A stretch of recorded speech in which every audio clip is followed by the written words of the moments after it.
Assalamualaikum warahmatullahi wabarakatuh. Mari kita simak alur cerita Battle Through the Heavens. Mohon dukungannya untuk like, komen, dan subscribe. Terima kasih sebelumnya, semoga Allah membalas kebaikan semuanya. Dan semoga hari ini semuanya diberikan kesehatan dan kesuksesan. Monggo disimak. Setelah membahas beberapa hal mengenai pembukaan wilayah bintang kota Pil dengan semua orang berkumpul, kelompok Xiaoyan meninggalkan aula besar. Xiaoyan tidak tinggal lama setelah meninggalkan aula besar.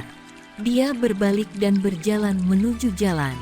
Namun, kakinya baru saja melangkah maju ketika sosok Anggun muncul di depannya disertai dengan aroma. Xiaoyan terkejut sebelum dia langsung tertawa. Mengapa? Apakah Nona Caoying memiliki beberapa masalah? Tidak ada. Aku secara tidak sengaja menggunakan jalan yang sama. Ayo pergi bersama. Caoying tersenyum manis. Wajahnya yang indah mengungkapkan pesona yang memikat. Wanita ini seperti iblis rubah yang bisa membawa malapetaka ke suatu negara dan orang-orangnya. Senyum dan cemberutnya cukup untuk membuat pria tergila-gila padanya. Xiaoyan tercengang ketika dia mendengar undangannya. Sejak kapan penyihir ini memperlakukannya dengan baik?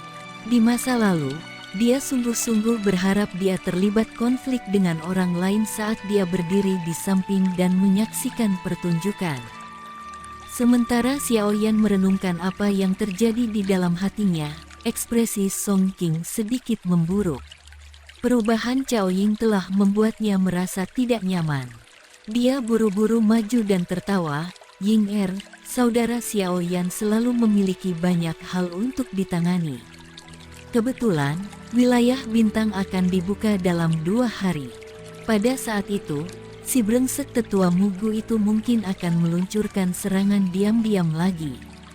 Jika kami berlatih sekarang, kami mungkin bisa melindungi dia saat-saatnya tiba. Ya, kata-kata saudara Song cukup. Xiaoyan dengan cepat mengangguk setelah mendengar mereka. Dia agak takut pada penyihir Caoying ini. Dia tidak ingin dipermainkan olehnya karena Song Qing telah melangkah maju. Dia akan segera mendorongnya padanya. Namun, sebelum kata-kata Xiaoyan selesai, senyum mempesona di wajah Caoying ditarik. Dia samar-samar menyatakan, "Tidak perlu. Aku tidak ingin ditinggalkan sebagai pengorbanan lagi." Song Qing muram ketika mendengar kata-kata Caoying. Ekspresinya menjadi sangat malu. "Ayo pergi."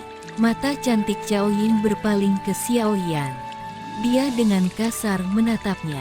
Dari penampilannya, tampaknya bahwa penyihir ini akan menjadi gila jika Xiaoyan harus mengutarakan alasan lagi. Xiaoyan tanpa daya menggelengkan kepalanya. Dia melempar tatapan menyedihkan ke Song Qing. Meskipun tindakan Song Qing meninggalkan temannya di saat kritis memang tidak tahu malu, perlakuan yang dia terima saat ini juga cukup menyedihkan. Xiaoyan diam-diam menghela nafas di dalam hatinya. Dia hanya bisa berbalik dan berjalan ke tangga yang menuju ke bagian bawah menara Pil. Baru kemudian Caoying tersenyum. Setelah itu, dia mengikuti dari belakang. Tawa renyah dan lembutnya menyebabkan seseorang merasakan tulangnya melunak. Ekspresi Song Qing bergejolak saat dia melihat punggung kedua orang ini menghilang ke kejauhan. Dia dengan kasar mengertakkan giginya beberapa saat kemudian. Wajahnya gelap, serius saat dia mengayunkan lengan bajunya dan pergi. Xiaoyan dan Caoying berjalan ke bawah. Dia terus bertanya dengan lembut tentang hal yang tidak penting. Sikapnya yang memikat dari sesekali menutupi mulutnya dan tertawa dengan lembut akan menyebabkan beberapa alkemis muda untuk tanpa sadar menghentikan langkah kaki mereka. Mata mereka mengandung rasa iri ketika mereka melihat Xiaoyan. Tatapan iri ini menyebabkan Xiaoyan merasa seolah-olah dia sedang duduk di atas jarum. Penyihir ini tidak bisa diprediksi. Tidak ada yang tahu apa yang dia pikirkan. Bahkan Xiaoyan sendiri tidak yakin mengapa dia tiba-tiba menjadi begitu lembut kepadanya. Mungkinkah karena dia telah menyelamatkan hidupnya kembali di alam pil? Perjalanan singkat ini muncul seperti perjalanan panjang ke Xiao Yan. Dia hanya menghela nafas panjang ketika dia akan tiba di kediamannya setelah banyak kesulitan. Xiao Yan berdiri di koridor di luar ruangan. Dia berencana membuka mulutnya dan mengucapkan selamat tinggal ketika pintu kamar tiba-tiba terbuka dengan suara berderit. Segera, sosok putih perlahan melangkah keluar. Ekspresi terkejut melintas di matanya yang halus ketika dia melihat Xiao Yan bersama dengan Cao Ying. Dokter peri kecil. Hati Xiao Yan merasakan sedikit sukacita ketika ia melihat siapa yang muncul. Dia buru-buru memanggilnya sebelum dengan cepat berjalan ke depan. Mata Cao Ying juga berhenti di dokter peri kecil setelah dia muncul. Alisnya yang seperti gambar diangkat dengan lembut. Meskipun penampilan dokter peri kecil itu tidak mempesona seperti Cao Ying, itu berisi kelembutan yang menghangatkan hati seseorang, terutama sekarang bahwa tubuh racunnya yang menyedihkan sepenuhnya terkendali. Kelelahan samar yang ada di antara alisnya di masa lalu diam-diam memudar. Dokter peri kecil saat ini seperti gadis yang Xiao Yan telah lihat di kota Qingshan, memiliki keanggunan yang anggun seperti peri. Jika Cao Ying digambarkan sebagai penyihir yang menyihir dan memikat, dokter peri kecil itu seperti peri yang jatuh ke alam fana. Kedua wanita memiliki dua sikap yang berbeda. Namun, keduanya sama-sama memikat. Mata cantik dokter peri kecil dengan lembut berkedip ketika dia melihat Xiao Yan dengan cepat berjalan. Setelah melihat ekspresi di matanya, yang cerdas dia mengerti segalanya di dalam hatinya. Sudut mulutnya tanpa sadar mengungkapkan senyum hangat. "Halo, Cao Ying. Bolehkah aku tahu cara memanggil kamu?" Senyum memikat menggantung di wajah Cao Ying saat dia mengulurkan tangannya yang panjang dan sempit sambil memperkenalkan dirinya. Dokter peri kecil dengan lembut memegang tangan Cao Ying. Nada lembutnya tidak terburu-buru atau tidak sabar. "Aku telah mengikuti Xiao Yan kembali. Kamu tidak keberatan, kan?" Cao Ying tersenyum dan menarik tangannya. Matanya yang cantik melirik Xiao Yan, tetapi dia berbicara seolah-olah tidak ada yang terjadi. Hanya obrolan santai di antara teman. "Apa yang ada di pikiranmu?" Dokter peri kecil tertawa pelan. Sudut matanya tanpa sadar mengungkapkan senyum samar ketika dia mendengar Cao Ying memperlakukannya sebagai seseorang dengan hubungan dengan Xiao Yan. Xiao Yan di samping tanpa sadar memutar matanya ketika dia mendengar jawaban mereka. Kedua wanita ini mungkin tampak sopan di permukaan, tetapi kata-kata mereka tidak tampak begitu tenang. "Masih ada orang yang menunggunya di ruangan. Kami tidak akan melanjutkan mengobrol di sini. Jika Nona Cao punya waktu di masa depan, kamu bisa datang lebih sering untuk bermain." Dokter peri kecil menjawab dengan senyum lemah. Namun, nada suaranya mengandung niat untuk mengirim tamu ini. Ekspresi Cao Ying tidak berubah setelah mendengar kata-katanya. Dia tersenyum manis dan berkata, "Pasti." Dokter peri kecil sedikit tersenyum ketika mendengar jawabannya. Dia mengulurkan tangannya dan membungkusnya di lengan Xiao Yan. Setelah itu, dia menarik tubuhnya yang agak kaku saat mereka memasuki ruangan.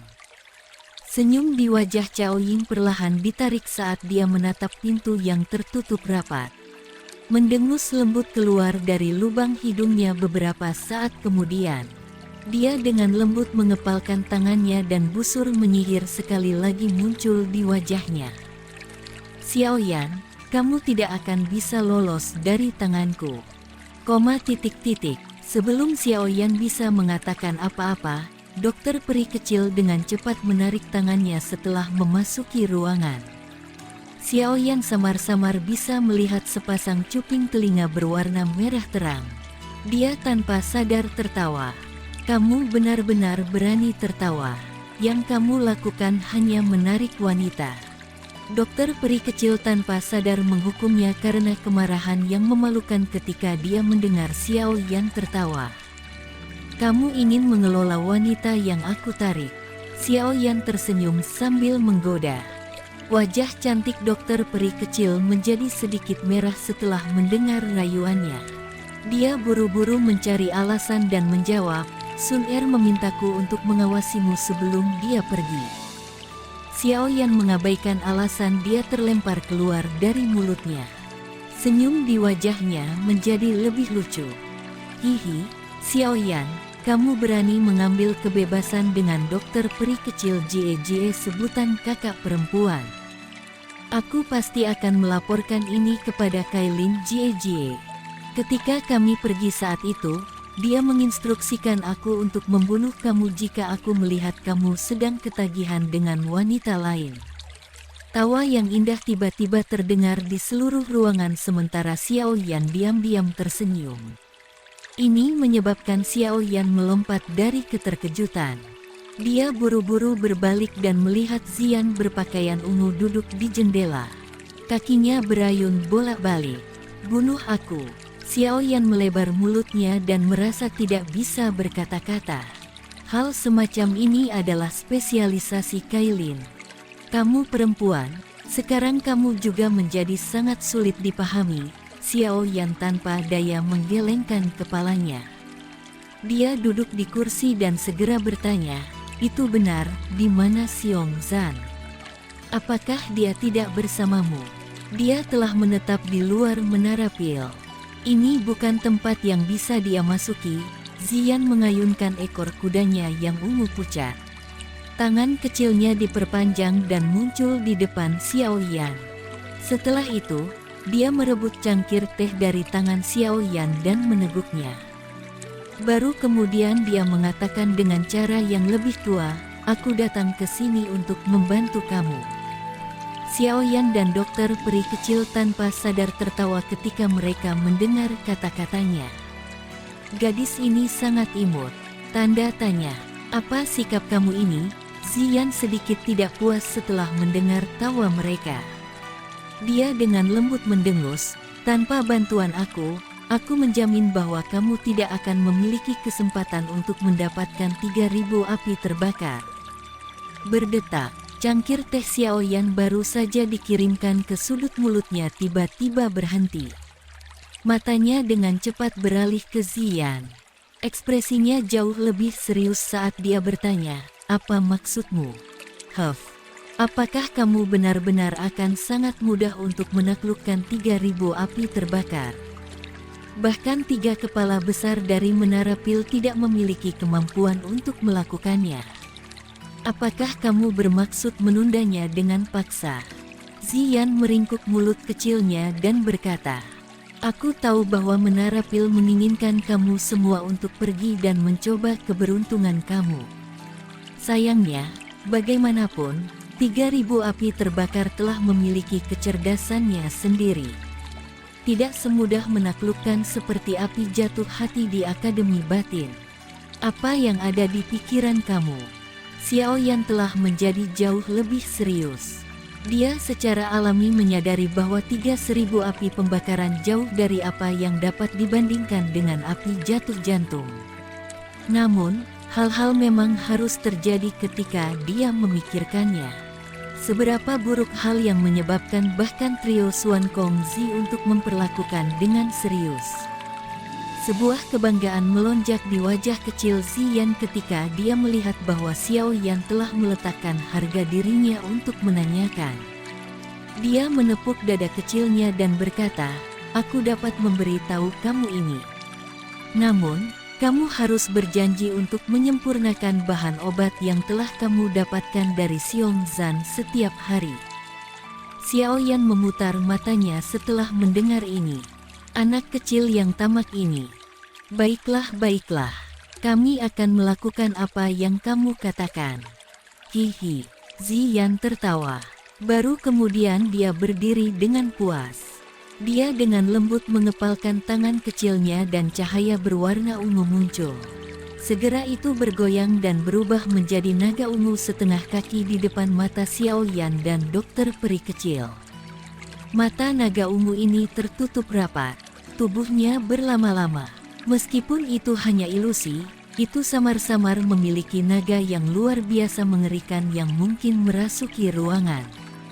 Aku mendengar dokter peri kecil Jie menyebutkan bahwa kamu memasuki wilayah bintang 1 kali. 3000 Burning Flame yang telah kamu lihat seharusnya terlihat seperti ini, kan? Xiao Yan perlahan mengangguk. Naga ungu ini adalah miniatur lengkap dari 3000 api terbakar, tapi mengapa si Yan tahu seperti apa jadinya? Mungkinkah? Ekspresi Xiao Yan dengan cepat berubah ketika dia memikirkan kemungkinan tertentu. Xiao Yan telah membuat banyak tebakan tentang tubuh si Yan yang sebenarnya selama tahun-tahun ini, dan dia secara bertahap menjadi sadar akan apa dirinya. Binatang ajaib yang melihat Phoenix Iblis Surgawi sebagai makanan. Binatang apalagi yang bisa menjadi selain naga kuno hampa misterius dari dunia binatang ajaib? Apalagi, naga kuno hampa misterius khusus dalam menembus ruang itu sendiri. Kekuatan supernatural yang Ziyan sesekali tampilkan terkait dengan ruang. Dari cara dia tiba-tiba memasuki alam pil dan secara acak meninggalkannya, itu mungkin untuk secara samar-samar mengatakan identitas gadis ini. Dia harus menjadi naga kuno hampa misterius. Xiao Yan hanya mendengar sedikit tentang keberadaan misterius yang disebut naga kuno hampa misterius. Namun, dia tidak pernah secara pribadi melihatnya. Oleh karena itu, dia tidak begitu yakin bagaimana bentuk aslinya. Namun, Ziyan saat ini mengisyaratkan bahwa bentuk api-api 1003 itu adalah naga. Mungkinkah 3000 api terbakar itu terkait dengan naga kuno hampa misterius? Ziyan secara acak menyebarkan naga ungu di tangannya ketika dia melihat ekspresi kontemplasi Xiao Yan. Dia berkata, naga berbakat 3000 ini sangat liar dan tak terkendali. Lupakan tentang kamu. Bahkan 3 kepala besar dari Menara Pil tidak memiliki kemampuan untuk menjinakkannya dengan paksa. Selain itu, sudah memiliki kecerdasan yang tinggi. Apakah kamu pikir itu mau ditundukkan oleh orang lain? Xiao Yan diam. Selama 3000 api terbakar benar-benar memiliki kecerdasan, itu pasti tidak akan membiarkan orang lain untuk secara acak menyerapnya atau mengendalikannya sesuka hati. Namun, jika itu tidak mau, satu-satunya jalan yang tersisa adalah kekuatan. Namun, 3000 api terbakar ini disebut api abadi. Tidak mungkin untuk menghancurkannya sepenuhnya. Jika mereka benar-benar bertengkar abis, kemungkinan kelompok Xuan Kongzi pun hanya bisa mundur. Jika seseorang mengatakannya seperti ini, tidak akan menundukkan 3000 api terbakar menjadi lelucon. Xiao Yan bertanya dengan cemberut. Hihi, kamu juga bisa begini. 3 kepala besar dari Menara Pil telah berpikir tentang 3000 api terbakar dengan cara yang terlalu sederhana. Yang mereka lakukan adalah berharap bahwa seseorang cukup diberkati untuk memenuhi mata 3000 api terbakar. Zing, pihak lain memiliki kecerdasan. Hanya orang bodoh yang akan mengikutimu. Maukah kamu mengizinkan orang lain untuk menyerap kamu? Ziyan meringkuk mulut kecilnya dan bertanya. Xiao Yan sedikit mengangguk. Kata-kata Ziyan mungkin tidak menyenangkan bagi telinga, tetapi mereka adalah kebenaran. Tampaknya menundukkan 3000 api terbakar tidak akan sesederhana yang dibayangkannya. Setelah merenung sejenak, Xiao Yan tiba-tiba mengalihkan pandangannya ke Ziyan dan bertanya, karena kamu telah melibatkan diri dalam masalah ini, aku pikir kamu seharusnya datang dengan semacam solusi, kan? Hihi, Ziyan dengan bangga mengungkapkan 2 mata kecilnya yang lucu. Setelah itu, dia menggelengkan kepalanya dan berkata, apakah kamu tahu mengapa 3000 api terbakar ini telah mengambil bentuk klan aku? Tidak, Xiao Yan dengan jujur menggelengkan kepalanya. Dia terkejut dan tidak tahu mengapa 3.000 api menyala akan memilih bentuk ini. Ini karena 3.000 api terbakar dipelihara oleh klan aku. Suara lembut Ziyan mengejutkan Xiao Yan sampai cangkir tehnya mengeluarkan suara berdentang saat mendarat di tanah sebelum hancur berkeping-keping. Apa yang kamu katakan? Xiao Yan tiba-tiba berubah menjadi Ziyan dan bertanya dengan tidak percaya. Ini adalah beberapa informasi yang aku pelajari setelah kembali ke klan aku kali ini. Aku sadar bahwa telah datang ke dataran tengah untuk hal ini. Itulah mengapa aku memperhatikannya dan memperoleh informasi ini. Ziyan membentangkan tangannya dan berkata, beberapa waktu yang lalu ketika 3.000 api terbakar mungkin dalam bentuk bayinya, ada leluhur di klan aku yang menemukannya. Namun, 3.000 api terbakar pada waktu itu terlalu lemah. Oleh karena itu, leluhur itu meninggalkan segel naga di dalam tubuh 3.000 api terbakar. Inilah sebabnya mengapa 3.000 api terbakar tumbuh menjadi bentuk yang mirip dengan klan aku. Wajah Xiao Yan dipenuhi dengan kejutan. Itu lama kemudian sebelum dia perlahan-lahan duduk kembali di kursinya. Dia menelan seteguk air liur. Setelah semua campur tangan ini, 3.000 api terbakar ini adalah sesuatu dengan pemilik. Jika leluhur itu masih hidup, kamu dapat mengatakan bahwa 3.000 api terbakar ini memiliki pemilik. Untungnya, berdasarkan catatan klan, leluhur itu benar-benar kehilangan kontak selama tur spasial. Setelah jadi setiap tahun, aku bahkan tidak berpikir mayatnya masih ada. Ziyan tampaknya telah memahami apa yang dipikirkan Xiao Yan ketika dia melihat ekspresinya. Dia segera tertawa. Wajah agak pucat Xiao Yan secara bertahap pulih kemerahan ramping ketika ia mendengar kata-katanya. Dia menyeka keringat dingin dari dahinya. Jika seseorang mengatakan padanya bahwa 3.000 api terbakar memiliki pemilik pada saat ini, setelah dia menghabiskan banyak usaha, kemungkinan besar Xiao Yan akan menjadi gila bahkan dengan ketenangannya.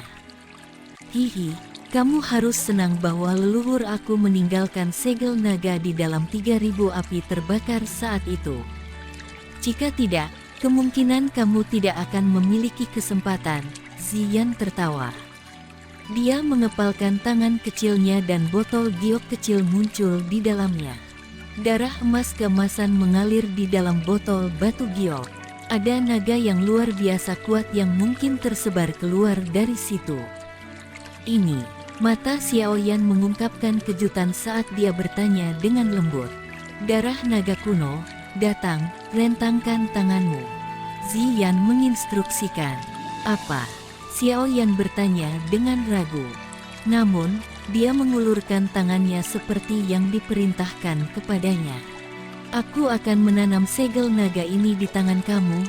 Ziyan dengan hati-hati meneteskan tetesan darah berwarna keemasan-keemasan dari botol batu giok ke tangan Xiao Yan. Itu mendarat di telapak tangannya. Setelah itu, tangannya tiba-tiba berubah. Seseorang bisa melihat tetesan darah berwarna keemasan yang menyebar dan membentuk simbol aneh yang melekat pada telapak Xiao Yan. Aku bisa menundukkan 3.000 api terbakar dengan ini. Xiao Yan melihat simbol aneh di tangannya dan ingin tahu bertanya. Bermimpilah, baik, ambil ini. Setelah kamu memasuki wilayah bintang, cobalah untuk menempatkan setetes darah di dahi 3.000 Burning Flame. Setelah itu, segel naga yang tersembunyi di dalam tubuhnya akan diaktifkan. Ziyan mengayunkan kuncir ungunya dan menambahkan, namun, aku menyarankan kamu untuk menunggu sampai 3.000 api menyala telah habis oleh orang-orang itu sebelum kamu melakukan ini. Pada saat itu, peluang keberhasilan kamu akan jauh lebih besar. Bagaimana jika aku gagal? Sensasi tajam Xiao Yan menemukan sesuatu yang tidak beres. Jika kamu gagal, Ziyan tiba-tiba menjulurkan lidah kecilnya sebelum berkata, segel naga ini bekerja dengan dua cara. Jika kamu berhasil, kamu akan mengendalikannya. Jika kamu gagal, itu akan mengendalikan kamu. Xiao Yan tampaknya disambar petir ketika dia mendengar kata-katanya. Wajah peri kecil dokter juga berubah sedikit saat dia berkata dengan suara yang dalam, "Gadis, lelucon apa yang kamu mainkan? Kamu berani mengambil sesuatu yang memiliki konsekuensi serius seperti itu. Kamu tidak akan pernah bisa menundukkan 3.000 api yang terbakar jika kamu tidak melakukan ini. Benda itu disebut nyala api abadi. Itu tidak takut pada kematian. Jangan bilang kalau kamu akan bersaing dengannya dalam jangka waktu." Ziyan bergumam. Xiao Yan tanpa sadar tertawa terbahak-bahak ketika dia melihat ekspresi salah Zuyan. Dia merenung sejenak sebelum menerima botol giok kecil dan berkata, "Ini juga metode. Namun, itu tidak dapat digunakan dengan mudah. Kamu dapat yakin bahwa cap naga milik kamu adalah milik aku yang diam-diam dicuri dari penatua yang sedang tidur. Ini sangat berharga. Dalam hal nilai segel naga, itu pasti lebih baik daripada yang nenek moyang telah tempatkan saat itu. Oleh karena itu, peluang keberhasilan kamu jauh lebih tinggi daripada peluang 3.000 pembakaran api selama kamu memahami peluang yang baik. Yang terbaik adalah menggunakannya ketika terluka parah. Kamu pasti akan menundanya kemudian." Wajah kecil Ziyan berbicara dengan cara yang sangat serius. Xiao Yan tanpa sadar tersenyum pahit ketika mendengar kata-katanya. Keberanian gadis ini lebih besar daripada surga. Kemungkinan bahwa anggota klannya menderita penyiksaan selama periode waktu ini. "Baiklah, aku akan mempercayaimu kali ini." Xiao Yan mengangkat kepalanya untuk melihat ekspresi khawatir dokter peri kecil setelah menyimpan botol batu giok. Dia tanpa sadar tersenyum dan terhibur. "Tenanglah, tidak ada yang salah. Jika ada yang salah, aku tidak akan menggunakan ini. Aku tahu batas aku." Dokter peri kecil hanya bisa mengangguk pelan ketika dia mendengar Xiao Yan mengatakannya seperti ini. Setelah itu, matanya yang cantik memelototi Ziyan. Senyum canggung muncul di wajah kecil Ziyan. Xiao Yan tanpa sadar tersenyum juga ketika dia melihat senyum canggung Ziyan. Jarinya lembut mengusap cincin penyimpanannya. Namun, matanya mengalir melalui langit berbintang tanpa akhiruk jendela. Xiao Yan telah menempuh jarak yang sangat jauh dari daerah Black Corner ke dataran tengah untuk 3.000 api terbakar. Setelah bekerja keras selama bertahun-tahun, Xiao Yan harus mendapatkannya kali ini. 2 hari berlalu dengan sekejap mata sementara tak terhitung jumlah orang yang menunggu. Ketika sinar matahari pagi baru saja tersebar dari langit pada hari kedua, kota Pilholi, yang telah agak tenang selama 2 hari, sekali lagi menjadi hidup. Jumlah orang yang tak terhitung jumlahnya bergegas ke lokasi dari Menara Pil. Hari ini, 10 besar pertemuan pil akan memasuki wilayah bintang dan menundukkan 3.000 api terbakar. Hati orang-orang ini sangat ingin tahu tentang apakah atau tidak ini api 1.000 api, yang telah disegel oleh Menara Pil selama bertahun-tahun, bisa ditaklukkan. Bagian luar Menara Pil sangat bising sejak pagi hari. Masa hitam manusia memenuhi setiap jalan tunggal. Matahari di langit berangsur naik ke puncaknya. Baru kemudian 3 angka akhirnya terbang dari puncak Menara Pil.